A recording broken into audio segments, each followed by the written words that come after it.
Olá pessoal, tudo bem? Professor Diego novamente com vocês aqui para mais essa nossa conversa literária aí durante o período da quarentena.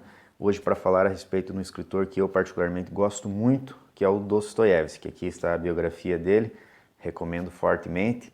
Então hoje eu quero falar especificamente a respeito de um tópico, né, que sempre me chamou muito a atenção e que, por incrível que pareça, nunca é muito abordado, né, quando se analisa Dostoiévski, que é a questão do silêncio nas suas obras, né? Então, para explicar assim para quem nunca ouviu falar a respeito de Dostoiévski, ele é considerado o maior romancista de todos os tempos, né? Então ele viveu ali no século XIX, escritor russo, né, com esse nome já é um indicativo grande. Ele é um cristão ortodoxo ferrenho, ele tem uma biografia extremamente complexa, né? Ele teve um período inicial enquanto jovem meio revolucionário, por isso foi preso pelo czar naquela época e ali recebeu ele e o grupo dele uma pena de morte e um pouquinho antes de receber, de ser efetivamente aplicada essa pena, foi todo construído um teatro, assim, digamos assim. Um pouquinho antes da aplicação da pena, chega uma notícia assim, bem espetacular, do tipo, olha, o czar comutou a pena e vocês vão ser simplesmente agora exilados, né, na Sibéria e ficarão lá um tempo cumprindo os trabalhos forçados lá. Esse período lá de trabalhos forçados está no romance chamado Recordações da Casa dos Mortos, um romance autobiográfico, né, como vocês podem imaginar. O fato é que depois desse período, o Dostoiévski tem de fato uma grande guinada na vida dele, que é quando os 5 grandes romances são escritos, né, a partir desse período extremamente traumático. Um dos amigos dele, como é relatado na sua biografia, um dos amigos, um dos companheiros, né, desse grupo revolucionário, nunca mais se recuperou desse evento, ficou completamente paralisado, nunca mais falou, nem se mexeu, dada a carga emocional de estresse. É um negócio inimaginável para nós hoje em dia.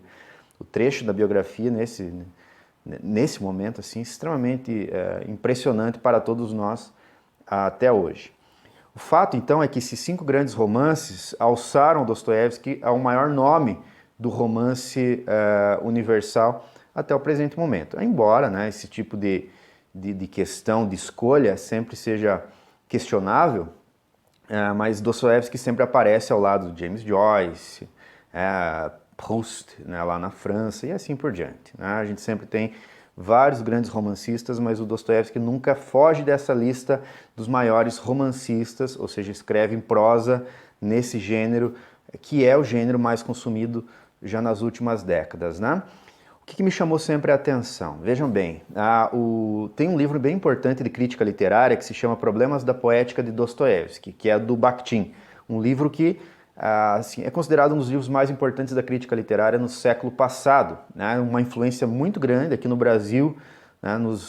Na última década do século XX, na primeira década do presente século, certamente foi o crítico literário mais apresentado, mais usado, e a palavra usada aqui nem sempre no bom sentido, né? Foi instrumentalizado muitas vezes, até de maneira um tanto quanto indevida, o Bakhtin, aplicado de maneira desregrada a tudo e a todos, né? Mas o fato é que nesse livro ele desenvolve o conceito de polifonia para explicar o modo como Dostoiévski trabalha com as várias vozes, com as várias ideias dos vários personagens, de modo a manter sempre uma equivalência entre as várias ideologias, as várias vozes, as várias ideias que havia entre os personagens. Embora ele, Dostoiévski, enquanto autor, esse barbudo aqui, tivesse as suas próprias ideias, as suas próprias convicções, ele nunca interfere nos personagens de modo a prevalecer uma voz em detrimento de outra. E isso é fantástico e não é nada simples de se fazer. Tanto é, que o Bakhtin localiza como um autor polifônico estritamente Dostoiévski. O conceito de polifonia foi aplicado, então, para compreender este escritor e não outros, embora você possa trazer esse conceito para entender melhor outros autores, mas de modo imperfeito, de modo indireto, uma vez que o conceito foi feito para ele. O que me chama a atenção nesse quesito? A polifonia é um conceito, é uma expressão, né, retirada inclusive da teoria musical, para explicar certo tipo de música em que os vários instrumentos, as várias melodias vão se sucedendo de modo harmônico e ao mesmo tempo simultâneo, tá?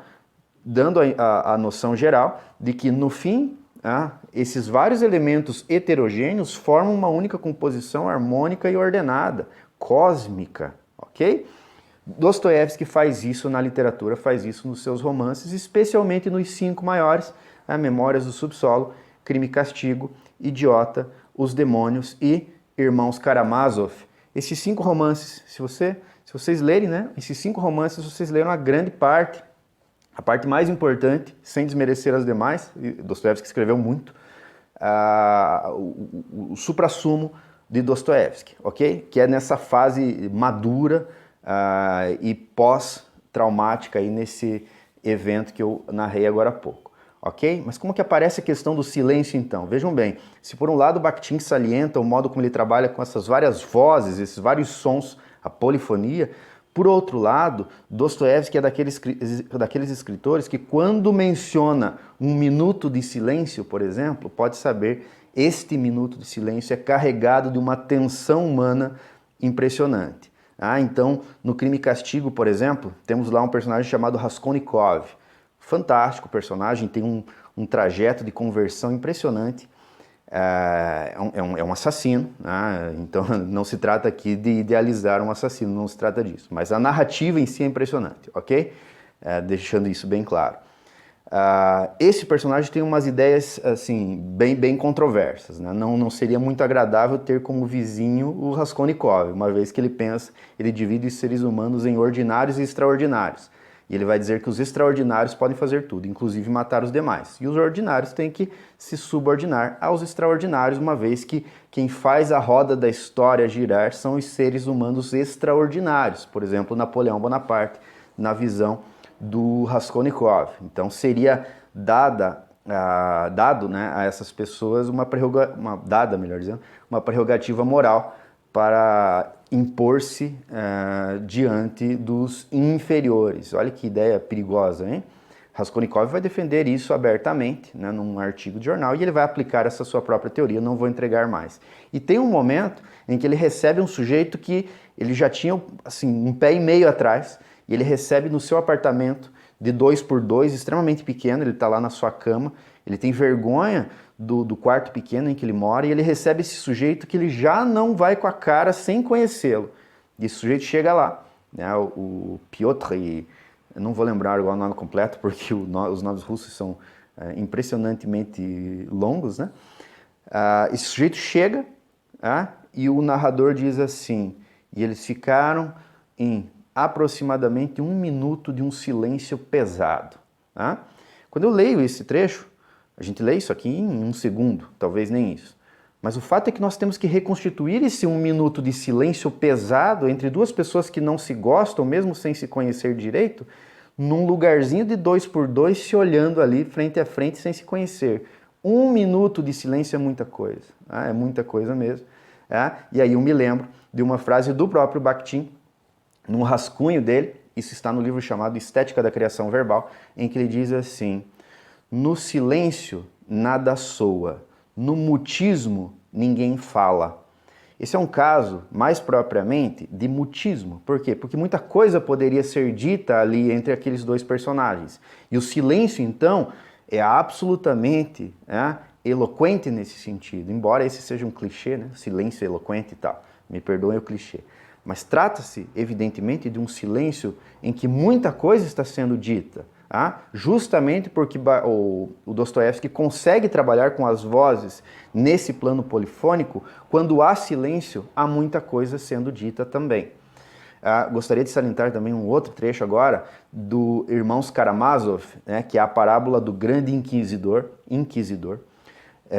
Esse trecho, esse conto, né, é tão famoso que é inclusive vendido separadamente em algumas edições, é o Conto do Grande Inquisidor. Não vou entregar nada da história também, é o meu romance favorito de todos os autores, inclusive os irmãos Karamazov. E lá no Grande Inquisidor, é uma história narrada, inventada por esse personagem chamado Ivan Karamazov, que é um ateu aos moldes iluministas ali, né, franceses. A influência da França na Rússia nesse momento, século XIX, é enorme. Ivan é caracteristicamente assim, um ateu iluminista, daqueles que compreendem que a ciência vai salvar o mundo, etc. E para os quais Deus já está morto antes de Nietzsche ter dito isso. Aliás, muito curioso que uma das grandes influências do Nietzsche, o cara que vai dizer Deus está morto em 1900, foi Dostoiévski, um cristão ortodoxo, e a ortodoxia russa é um capítulo à parte também, não dá tempo de eu comentar aqui. Mas lá no Grande Inquisidor, o Ivan Karamazov inventa uma história passada, que se passa lá na Espanha, no período da Inquisição Espanhola. E a visão que o Ivan traz é uma visão extremamente iluminista também, naquela coisa assim, né, o século das trevas e tal. A idade das trevas, melhor dizendo. Lá nesse episódio, quem que aparece diante de um inquisidor espanhol? O próprio Cristo. Vai chegando no meio do povo fazendo milagres, etc., ressuscitando uma criança. Chega diante do inquisidor, como que ele é recebido? Muito mal. Um inquisidor passa um sabão homérico, né, o Homero está aqui, ou dantesco, passa um sermão incrível em Cristo. Né? O que você está fazendo aqui? Esse é o momento de você retornar. Tá? E começa a discorrer a respeito das tentações de Cristo lá no deserto, tá? Lá naquela passagem bíblica impressionante também, vai dizendo por que você não respondeu positivamente ao diabo naquele momento, né? Porque não deu pão, porque não mostrou os milagres, porque não evidenciou o seu poder diante de todos. Era disso que nós precisávamos de você lá, e agora você vem aqui do nada. Tá? Passam assim, um sermão de fato impressionante em Cristo. E como que Cristo responde? Com um beijo silencioso.